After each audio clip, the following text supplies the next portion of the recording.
Basically, you got the first one correct. Okay. There's a few other ones there.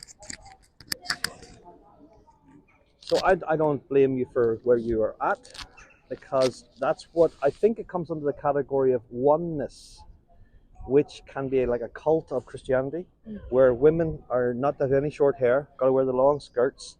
Yeah. What else?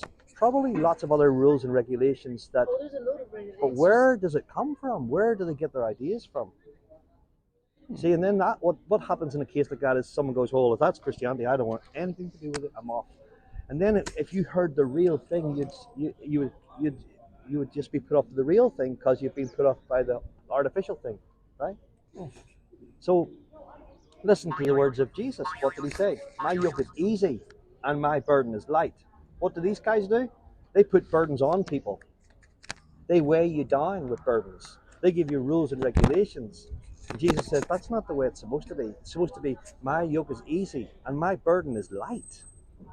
He wasn't walking around saying, gosh, oh man, all these rules that I've got to live by, terrible, terrible. He brought liberty, didn't he? Oh, get back to the question. What do you want to answer? And by the way, I'm giving these out for St. Patrick's Day. That's something to do with St. Patrick's.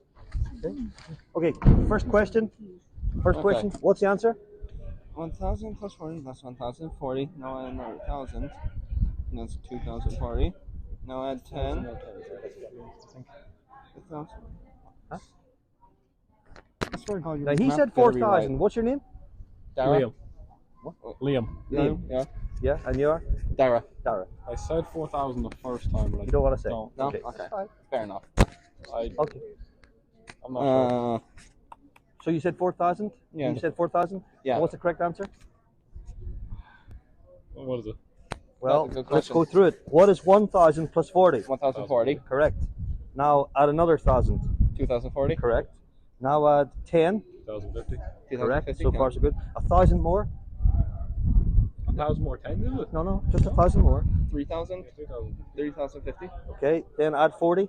3,090. So far so good. You can't go wrong, right? Yeah. 3,090 plus 10. Oh my God, 3,100. Do you say, oh my God? Now, what are you going to say to that? It's just a general saying. It's just a general saying. Okay, but you didn't run away from it. Okay. Now, do you understand where people may, like this girl here, right? She's so convinced that she knows what is right. You know, you believe you're right when you're wrong. Isn't that the point? And there are people, I've actually been in Tralee where, did you say you go to the college? Well, the IT Tralee, right?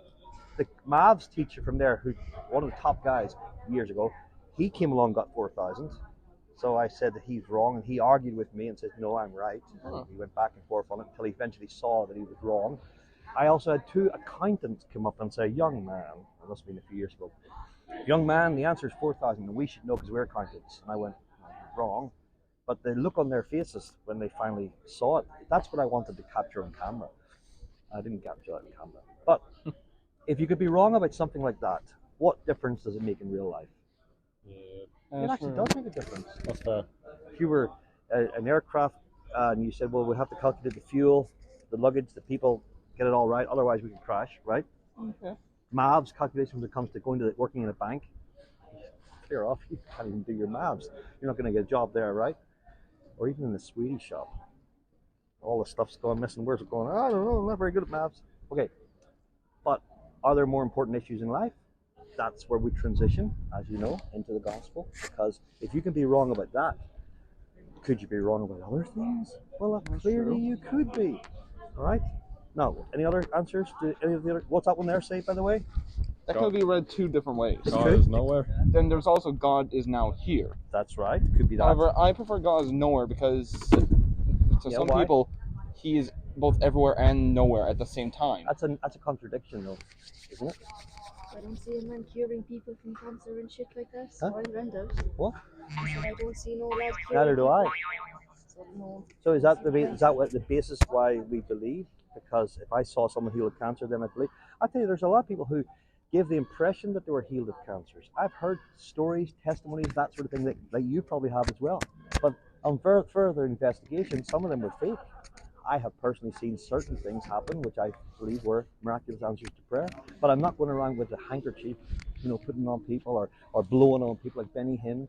I'm not doing any of that stuff. But let's say this: that God has answered a number of prayers during our lifetimes. Okay? Now, the contradiction that you're stating there is that God is both here and nowhere. Well, the biblical truth about the biblical God is that God is omnipresent, everywhere present, but not always present in the same way at each place, right? He could be pouring out vengeance, his presence and power and judgment in one place, whereas in the other place he could be showing his love and mercy. Just like the sun above us, it can both harden clay and at the same time melt wax or butter. You understand? Yeah. But the question is, supposing God is right here, how do you access or come near to him? How does one approach God? That's a good question. In this religious view of things, it would be like this. You have to obey all the rules, just like in Roman Catholicism. Supposing you were raised as a Roman Catholic, you've got to jump through all the hoops, obey all the rules, and if you do all that, maybe you'd be in God's favor, okay? Whereas the biblical message is, well, there's nothing you can do. Why don't you accept the fact that you'll never earn favor with God by anything you can do, but it is a gift of God to allow you to come to him, and he has done away with our sins and trespasses. What's the problem? I'd like to know. I really want to know. I just don't really see it, lads. What do you not see? Why don't you speak up? Oh, I will definitely, lads. Yes. No, No, I'd like to hear. We have to hear these points of view. I just Look, don't you were really raised in a like it. really strange thing, okay? Not really, no. I just, when I separated from all that shit. When? Just 14. Okay, and so you were raised in for 14. I just wanted freedom, like. Yeah, well, that's good. I was raised. Look at these Roman Catholics all around you. They're probably all raised in something and bound down to a priest and taking. I mean, all of that's a similar, isn't it? Not the same, and no matter what way you were raised. And I know people who were. I didn't know. really buy into it. I know people who were raised in a cult. There's Jehovah's Witnesses around the corner. Yeah. Yeah. Have you ever talked to Jehovah's Witnesses?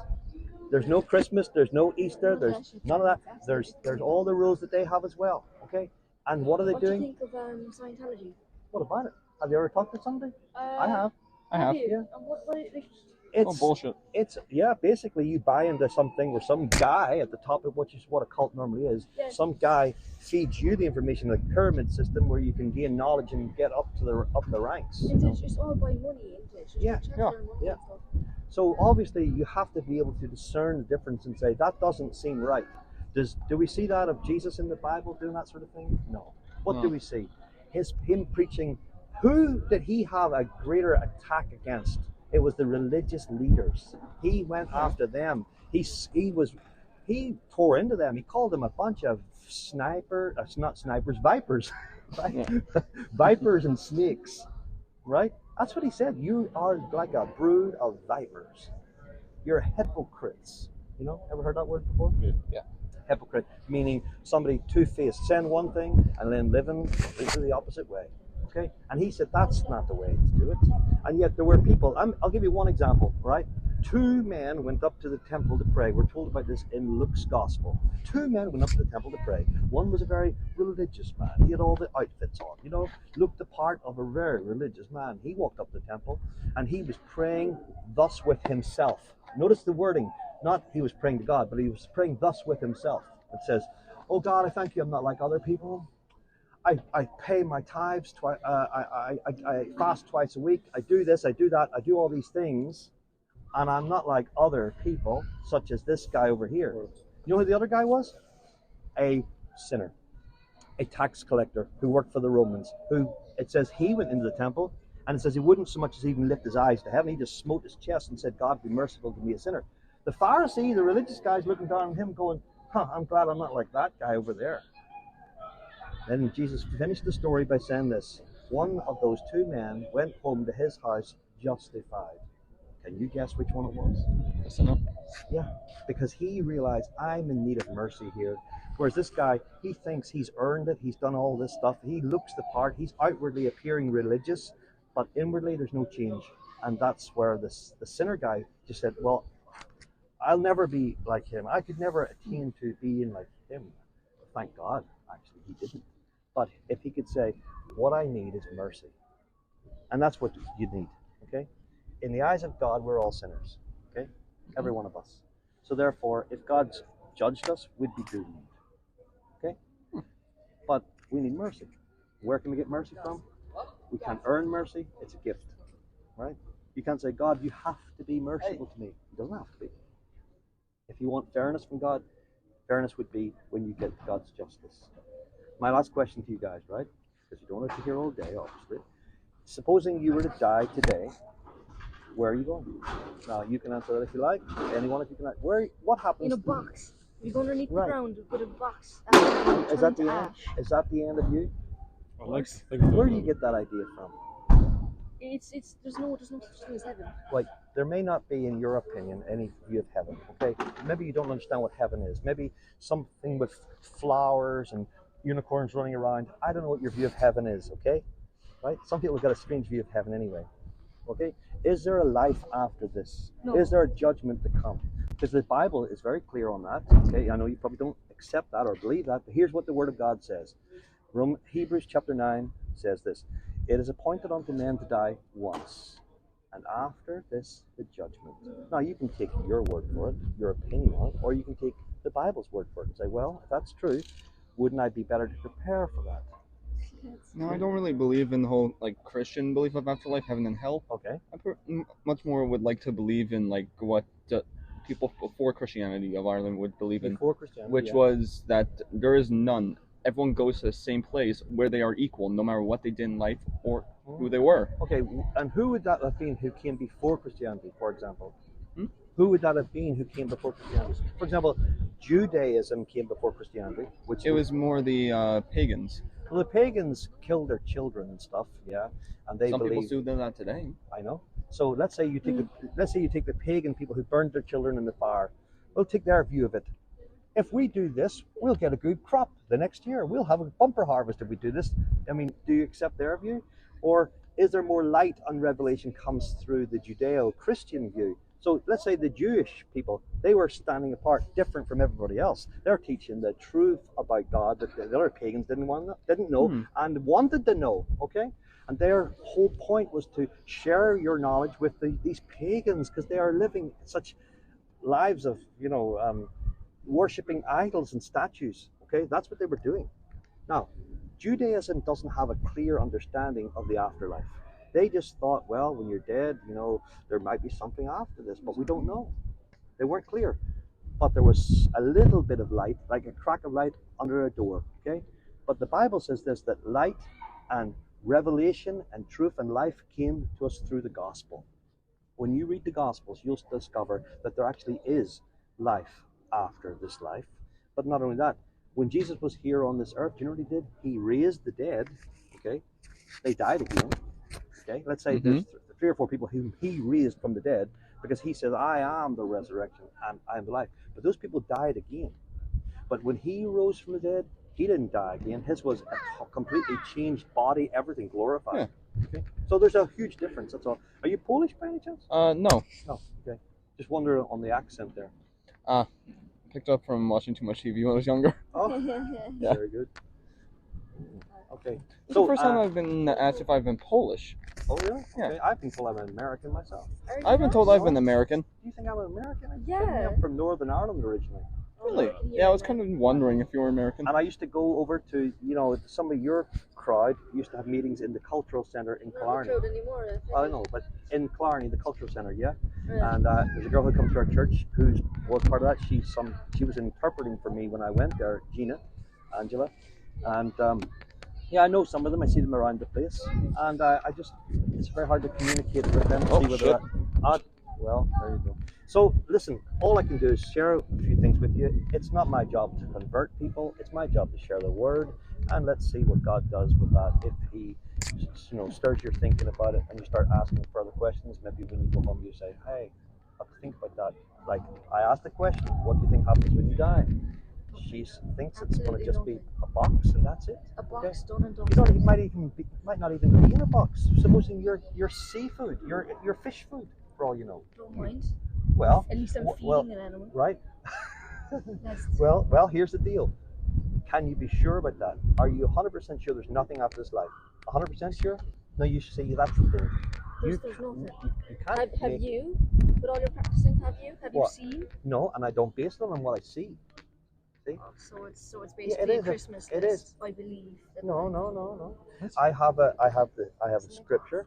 Now you would probably not accept the Bible as scripture, right? But I ask people, have you read any of it? Yes. Have you read it? Because when you read it, I think there's an interaction that takes place between people and the Bible when they go, wow, I've never read anything like this before. I have in my bag over there, on the stove, a Quran, because I was hoping to meet some Muslims today. And you never know, I might talk to them about what they believe and compare these two books and see which one of these is most likely the truth. Okay? So, yeah, it's an interesting background to have. But don't throw the baby out with the bathwater just because somebody messed it up. I know, Yeah. but look, I could have been raised in that same group. I mean, I wasn't, but any one of us could have been. Do you then say it's all wrong because somebody is a bad representative of it? Interesting. No, because it's not every day you have someone coming up talking to you, or you coming up and talking to me, and we're having a kind of a conversation. Now, it's one thing, she's used to that, where maybe they preach at you. Okay, I can preach at people, but I prefer to have a conversation with people to see where we're at. Okay. So there you go. All I can do, as I said, is challenge people. But I'll tell you this: if you died today and you're not right with God, the Bible does say, as I quoted, it is appointed unto men to die once, and after this, the judgment. And the question is, how would you do on the judgment? And here, I thought I was dead. This can't be right. Rewind this. This is not right. There's something wrong here. I was supposed to be dead. But you're not dead, because you're more than just a physical body. You've got a body, of course, but you've got a mind, and you've got a spiritual part of you, which is that immaterial part of you, which is your spirit or soul. And it doesn't die. Okay? Okay. Now, there you go. Thanks for stopping and sharing your thoughts. No Okay. Well, thanks. Lovely conversation. Thank you very much. Thank you very much. And we thank you very much. How's it going? Hello. You look like I've talked to you before, have I? Are you a local man? I am. Okay. You haven't talked to me. No, okay. How are you doing? Okay. Good. You? I'm doing good. I'm here giving out some notice of about St. Patrick and sharing a bit of the gospel. And yourself? Gospel? Huh? Which gospel? Well, that's a good question. There are plenty of versions of gospel. Yeah, some people would say there's only one gospel, but there are people who, around that corner there, you've got Jehovah's Witnesses. Don't they have a message to share? And since it means simply good news. There's only one gospel. Is there not 4 gospels in the Bible? Well, that's probably where the mistake is. There's 4 records of Matthew, Mark, Luke, and John sharing the same gospel from 4 eyewitness accounts. Oh, okay. Basically, if you were to say, there was an accident on the road the other day, and all 4 witnesses said exactly the same thing, you'd say, are they copying from one another? Is there collaboration here? But if it was a slight variation, let's say, I get what you're saying. that's all. Yeah. No, I get you. But but in Have you another, read the Gospel of Thomas? that's right. There are many what's called pseudepigraphia that came later on, supposedly coming from a source. Oh, this is from Thomas. Well, should we not include that? But if you compare what it says, there was a line I saw recently where in the book of Thomas it says, now I'm not saying it exactly right because I did paraphrase it wrongly before, but basically it says this: Mary, she can't be saved because she's a woman, but we will turn her into a man and then she will be saved. Bit odd, bit of a strange comment. That's just one of the. There's a lot of strange comments. It's in But the Gospel of but Thomas. that's in Thomas, you see. None of the other Gospels say anything along those lines. And then there's another Gospel. I The don't know which Gospel one. of Thomas is from the Dead Sea Scrolls, right? No, No? it's one of those sort of second or third century. I don't know when it came along, but somebody has come along and maybe signed the name Thomas, and everyone said, "Oh, well, it came from Thomas." Well, I don't care who it's from. I'm only talking about just the thing itself. Yeah. I didn't read it, but You can look it online. You can find it Yeah, online. yeah. Well, I'm just lazy to read things, Yeah. you know. But there's other people who have come along and done gospels. There was one, I don't know who it was, but it was supposedly from one of the apostles, and it said something along these lines: when Jesus came out of the tomb, his cross came out with him, and the cross came out speaking as it came out. Now that's very odd. It's way off. Like what? Did they give him? Why is that odd? Well, would the Romans say, "Oh, take his cross with him and put it in a tomb"? I mean, seriously, these are big things, and it comes out walking and talking. I mean, this is just mythology, strange stuff, you know. The Bible is full of strange stuff, like. Sure is. And the world is full of strange stuff, and Sure. Jesus and God are definitely full of strange stuff. So Sure. I think But that's your it. approach to trying to ridicule the other ones for having strange stuff is not a good argument. No. Listen, if you've got the Gospels and you got one that's saying something so completely way off and contradictory to it, let's say, right? Then you have to say, where is that really coming from? If it's somebody trying to sell a book saying, "Well, I'm Thomas," then you have to question the source. That's all. Of course, you always question yourself. Yeah, but there's other people who've come along, and I have a book in my house called "The Gospel According to T.L. and Daisy." These were people in about the T.L. and Daisy. Yeah, that was their name. They're Americans, you know. But they basically said the Is it gospel. any good? Well, I thought it was good at the time, but it was basically how we see the gospel is what they were really trying to sell. Yeah, well, you just clarified that for me. Yeah, the Gospels, it's all just someone's take on the story. Well, you've got the eyewitnesses, but think about it like this: Yeah, but of the four. there's no way of proving that those Gospels written down or were written down by those Why people. not? Like, Why not? Or don't you think people have done research on it at all? yeah, sure they Sure, have, sure. and they found that they can't. Well, they who's haven't found. no? They have actually. The top critic of the Bible, who happens to be one of the top specialists when it comes to Hebrew and Greek. He's not a Christian. He says he used to be a Christian. His name's Bart Ehrman. You can check him up online as well. Bart Ehrman. He ridicules and criticizes the gospel. He attacks it at every chance. I'm not attacking or ridiculing. I know, but listen. He tries to make out that we can't. There's so many different versions, and is a Bible reliable? But even he would say, well, it is what it is. It's the best we have. These are eyewitness accounts. There's no question about it. Now, whether you're going to accept them or not, Best is another we story. have, yeah, sure, okay. I mean, they're not the original manuscripts. Okay, they are copies of the original manuscripts.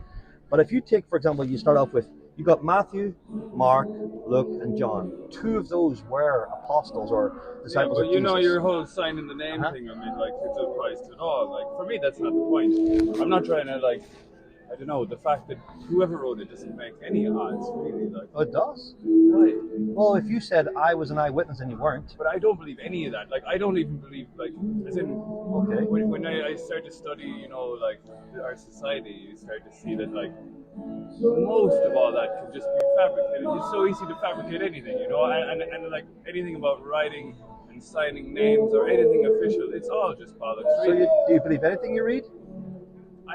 Not just because I read it, like. But do you believe anything you read? Sure. Okay. Do you do the same critical research of everything you read? Yes. You say, well, I Yes, don't know do. about this. Yeah, I'm not going to take Shakespeare, anything on board unless I'm sure of it, you know. 'Cause that's what I did when I was younger. How can you be sure? Well, you can be as sure as I can be sure. Well, So isn't I go to isn't the that end. basically the same thing what I'm saying? Yeah, you're sure, but I'm definitely not. Like, you've That's come fine. to as sure as you can be sure. But don't tell me that you're sure for me, you know? Like, that's something that I want. I'm not going to tell you that my version of reality is the right one, you know? Yeah. Well, what you have to, in that sort of conversation, you'd be sort of asking, well, define reality, define truth. Then you get Well, caught up my in experience, definitions. it's my experience, you know? So in my experience of reality, I have all these different beliefs and experiences, you know? And then you have yours, you know? And like, I don't think that mine are more valid than yours. Well, let me ask you this then. Do you think there's such a thing as absolute truth? What does that mean? Yeah, well, there's something that is absolutely true. I'm asking, like, for example, like, if I Punch me. touch you, right? Is that happened? That's true, absolute truth? Is that what you mean? Like? No, because, I mean, you could be in your mind believing that that's truth, okay, and I might have a different view of it. That's just a viewpoint, you know. I might say, well, it must be Oh, true right, because okay. I felt it. Truth that we could all agree on. Okay. Yeah, absolute truth. No, I don't think so. No. Now think about Maybe love. Maybe love can be absolute truth. Yeah. Well, it's just when we ask a question like that, is there such a thing as absolute truth? Some people say no, but then isn't that an absolute statement in itself? There is no absolute truth. I'm not into word games and stuff that much. I'm more into like what you're actually saying, you know? Okay. So that's a little word game to catch someone out, no? It's Yeah, like, people- do you believe in this? No, well then you do because you know, and I just think that's petty and doesn't help anyone, you know? It happens sometimes when people come up and they go, oh, there is no God. I would simply ask them, how do you know that? I mean, how would you know that? Yeah, it's preposterous to say that. Yeah. But it's also preposterous to say there is a God, you know? Which is most Preposterous. no, realistic though. Say, I'll give you an example, It right? depends on your reality. Like realistic is depending on your reality. So if you know have experience with God, then for sure God existing is more real to you. Than, But you know, then someone might say, and that guy just got out of some place, they were checking his head, like, you know, you have to ask. That's like, okay with you me know? too. That's his experience. I have friends who've been to the places where they check their heads, and I believe their stories that they experience what they experience. I believe they probably have an experience, you know, but could you then say, based on what they said, I'm going to base, you know, what I believe, I might No, I don't think we should base our beliefs on someone else's experience, but we can definitely talk with those people and form our own Yeah, of course. beliefs, you know. So going back to the thing about, let's say someone made the claim, there is no gold in China, okay? Okay. They would have to have an absolute knowledge of China, Yes. right? And all for someone to disprove them is to find one piece of gold, Right. On the other hand, if someone says there is gold in China, what do I need? I don't need an awful lot of proof for that. I just need to have one bit of piece of proof. gold, like, No, yeah. then you have to ask, well, what would you consider proof? Well, that's where it becomes dodgy. I wouldn't even bother doing those kind of things because you could just bring the gold yourself, you know. Well, in my personal experience, right, I'll just sum it up for you like this. I was not looking for God. That lines up with what the Bible says, and I didn't know that at the time. But the Bible says there's none who seek after God. So I go, okay, that's true. There's none who seeks after God. That's right. No one seeks No. God. Romans chapter 3. What does that mean? Well, it's not like people are looking for fulfillment, looking for What spirituality. if I'm looking for God? You're not. If the Bible, according to what the Bible is saying, you're not. Okay. Okay. Now, you might be searching for something which you think is God, or what you think is spirituality, or whatever, or purpose, or fulfillment. It's But kind of like Zen Buddhism, no? you could be looking for that. Little You bit. could be looking for. No, something. I mean this concept you're talking about. This Well- like you cannot know what you're looking for until you Well, found it. let's say Paul the apostle is saying there's none who seek after God, not even one person. So when people say they're seeking after God, I go, oh, really? I wonder, are they really? Because Paul says they're not. So which one is right? Which one's wrong? Right? Here No. said Paul. Yeah. No. But listen to this now. There are people who I wasn't looking for God, so I can agree with that statement. Okay. And I've talked to many people out in the streets, and they have said basically the same thing. They're not looking for God. I've talked to many people. Oh, I don't want to know. Okay. Then we're in my experience. Okay, I crawled out of a pub drunk. I wasn't looking for God, but I got home that night having crawled through people's gardens to get home and look up into the sky, and I thought, but what if there is a God? Now, why would I begin thinking like that? I wasn't thinking about it before when I went out that night, but what if there is a God? And if so, how would one... Yeah, I've done could be many that. times Yeah. drunk. So what if there is? How would one begin to even think or know? How could I get to know who that is? Okay, and that didn't happen that night. But over several weeks of thinking about it, I thought, well, supposing I had died in that person's garden tonight, would I have been prepared to meet whatever God is? And from my upbringing, I would have understood that, well, God is holy, righteous, good, all of those things. I'm not ready to meet that God because I think I know that I've done things that are wrong in my life. I know I'm a sinner by nature. Okay, that's a term which people use, right? We're sinners, which means simply We're human, I think. well, we're all. I'm glad you're not an alien or anything like that, but you're human. But that's not a good excuse, is it? Because what sin is? Excuse? Yeah. It's not an excuse. Oh, I did. Why do you need an excuse for doing bad things?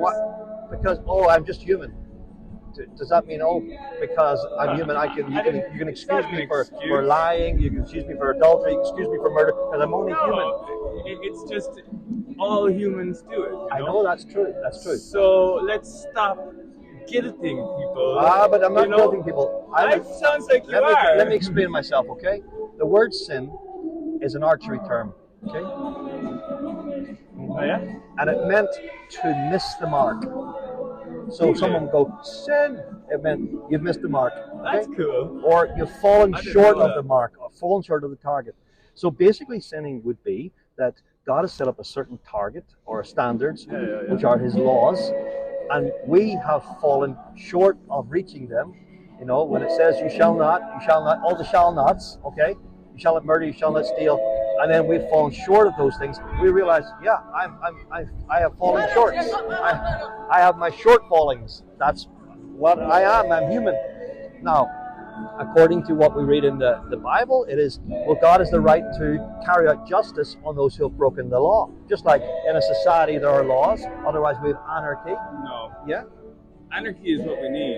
And then other things are legal. I see many people get away with things that are, for me, objectively wrong, sins, whatever. I've had many experiences with that, where you know, the justice of society does not at all go with what my view of justice in the world, you know. So I'm very disillusioned with it, and I spend my life trying to fight it in a way to be free myself and disregard laws as much as I can that I don't agree with, and keep living the way I think. Because, you know, to be righteous for me, to live well, I have to break the law, because there's a bunch of laws for me that are really dark and evil and just corrupt. Biblically, there are 613 laws. Most of those apply to Jewish people for their society, what way they are dressed, and what way the things they are to eat. And you don't have to. No, because they were specifically for the Jewish people. Okay, like you were not to wear certain types of clothes together, wool and nylon. So how many are not for the Jews? Huh? Oh, I don't know how many, but I know that a lot of them are for the Jewish people, for their society, and there's a reason for that. What do you think percentage-wise, like of 600? Like, well, of 600, there's about 10 which we call the 10 Commandments. Okay, they're moral laws. The rest may be in the category of arbitrary things. Well, for example, the one reason why they were given, I think, is this. Yeah, why do you think they have all these crazy things? To set them apart as different from everybody else. So, how's it going? Do you want a flyer? This is a flyer concerning a man by the name of Patrick. Have you heard of him? Yeah. Who is he? Yeah, but why is he a saint? You don't know why he's a saint? Because the Catholic Church named him a saint. That's the only reason. But he's no more a saint than any other believer. You know that? You know what the word saint means? A holy, set-apart person. Sure, all believers are set apart, are they not? Are we not all supposed to be saints? Are you a saint? No? You don't know? Sure. Okay, well, let me ask you a few questions. Do you mind? Okay, do you believe that there is a God who created all things? Yeah? Okay, do you believe that can I ask your name? Sean. Sean, do you have a soul? Yeah. Okay. What do you think happens to you when you die? You just go to heaven. You go to heaven? Well, would that be true of everybody? I suppose good people, like. Good people. Maybe there's hell. And how would you determine who's the good, who's the bad, who's the ugly? So it depends how you act. Yeah? Well, supposing someone says, I've been living a good life, I've done everything squeaky clean, okay? Would they get to heaven? So would that mean that in heaven you'd meet people who are going to go around saying, well, I'm here, of course, because I was a good person? Wouldn't that defeat the purpose? Wouldn't it be full of pride then? Oh, you know, I was better than the rest of them. Do you think that's really the way it's supposed to be? If that was the case, Patrick, Sean, right, would there be any need for Jesus Christ? So what was his point in coming to this earth? No idea? Let me quickly sum it up for you, right? God came to this world in the flesh as a man born of a virgin, and his name is Jesus. He lived a perfect life, yet he was treated like he had lived the life of a sinner, and he was put upon a cross. But in actual fact, he was taking the sin of sinners upon himself. He was treated as though he was the guilty one. At the same time, he had lived a perfect life, and all his goodness is transferred to the believer who puts his trust in Jesus Christ. Therefore, he doesn't say, I'm going to heaven based upon how good I am, but upon what Jesus Christ did. And so it's all a trust in Jesus Christ. You understand? So you need to get back to the simple gospel, don't you? Okay? Well, stop. Thanks for stopping. Okay? Is that a video camera? You like video and stuff? Oh yeah, just doing some work. Very good. Okay then, thanks. The text that I've been reading several times out here on the streets, and the reason why we do this is because a lot of people are not familiar with the text, okay? So it's very important that people understand, okay? Jesus spoke to a religious man one day and told him that unless a man is born again, he cannot see the kingdom of God. And of course there are a lot of people who say, well, I can't see it. I don't see anything. And they're actually hoping that they're going to enter into it one day. Oh, if you ask people on the streets here, what do you think happens when someone dies? Do you know the most common answer is, oh, we go to heaven. Well, I question that, because why on earth would they go to heaven when there are two possible destinations? And if you're a Catholic, you get an extra one called purgatory, which of course is something that is man-made. Okay? You look like somebody who could answer questions. You good at answering questions? No. Well, these are quiz questions. Can you answer any of them? No. Come on, try it. You can even bring your friends in as helpers. Okay. Okay? Yeah. Do you want to answer that one there?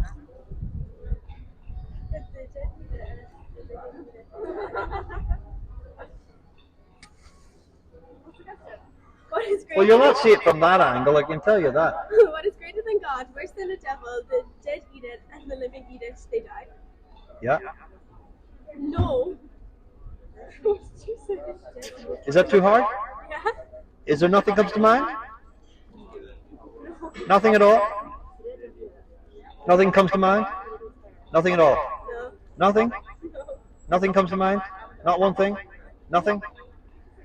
Oh, nothing. I was trying to help. Oh, nothing. I wasn't saying nothing, was I? If I was to ask you really quickly, in a nutshell, what is the gospel? What would you say?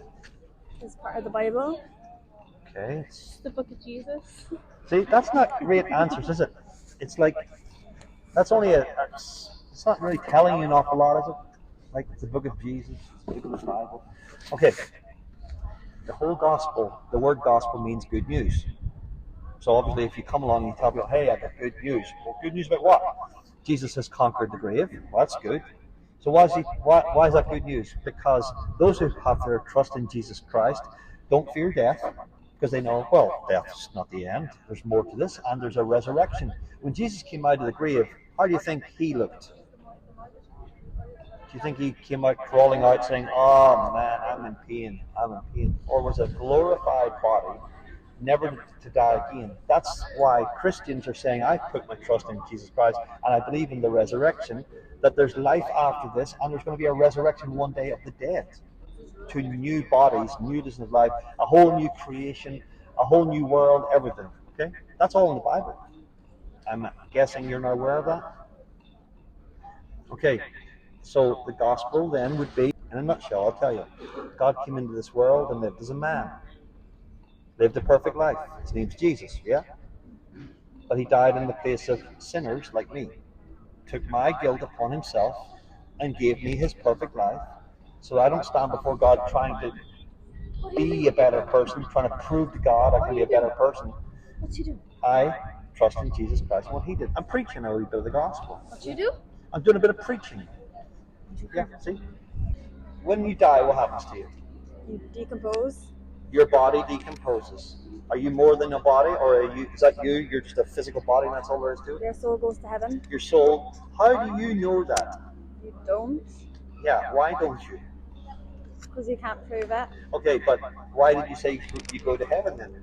Is that just what you think they believe? That's just what Christians believe. Okay, so the Muslims, so the other religions believe that. But you know what it is? A lot of them are religious. They think that if I do enough, God will accept me into heaven. Yeah? If I'm a good person, I'll get in. If I'm not, oh dear. And when are they going to find out? Well, I'll find out when I stand before the judgment one day. And he goes, sorry, you don't get in. Okay? Is that the message is that good news to people? No, it's not. The good news is this. You can't earn a place in heaven by any stretch of the imagination. You can't earn your way there by being a good person. Okay? It is God's gift that is to be received by faith. For those who trust in Him, they can say for sure, I know where I'm going. But the question is, do you know where you're going? Or are you just saying, I kind of hope I'm going to a better place? Is that all it is? Probably. We've got a match. You've got a match? Yeah, we've a Are you rugby from match at Cork? 1:30. Well, you better give me that back then. Thank you. Listen, Sorry. take one of take a John's Gospel. Thank you. Have something to read. Take it with you. Thank You never know. And I hope you do well in your match. Thanks. Thank you. Who are you playing against? Cork Colleges. Oh, very good. Very good. I Thank wish you all the best. Thank you. Okay.